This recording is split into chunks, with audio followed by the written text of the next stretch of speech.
Yes. Yeah, John 11 or John 12 we find it. The parallel of this? Yeah, yeah.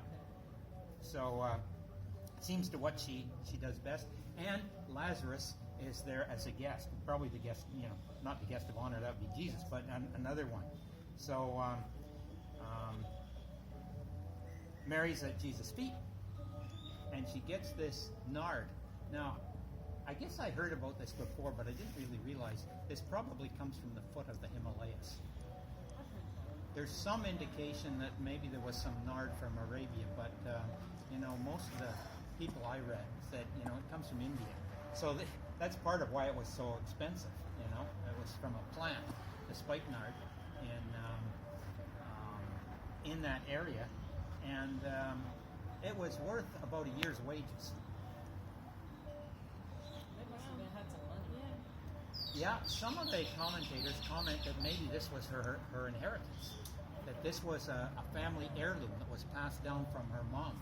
And I'm speculating maybe this was what she would have had for her wedding, and to pay for the wedding and so on. And here she gives it all to Jesus.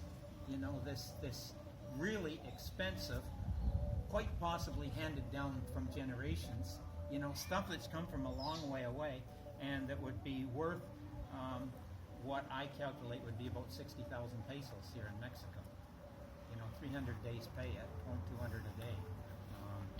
For a decent worker. Remember that that's 300 denarii, and the disciples on the mount where Jesus fed, they 5,000 men plus women and children, said it would be like 200 pesos or 200 denarii to feed all these people, and this is a half again as much.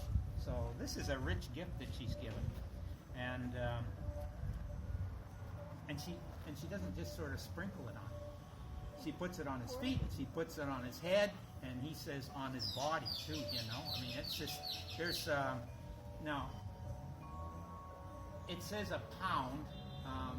I think I was just trying to do some calculations, and I figured that it would probably be about 300 or 400 milliliters of this stuff, so almost half a liter. You can imagine if I poured half a liter on you.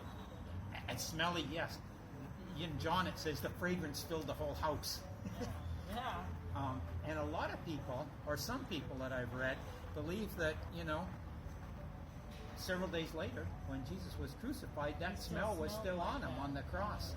And the idea was to anoint people before their burial, and he didn't get anointed before his burial. I read at the time of his burial, and the women, the other Marys, were going, on Sunday morning to do that, and they didn't get to do it. So the only anointing he got for his burial was with Mary of Bethany.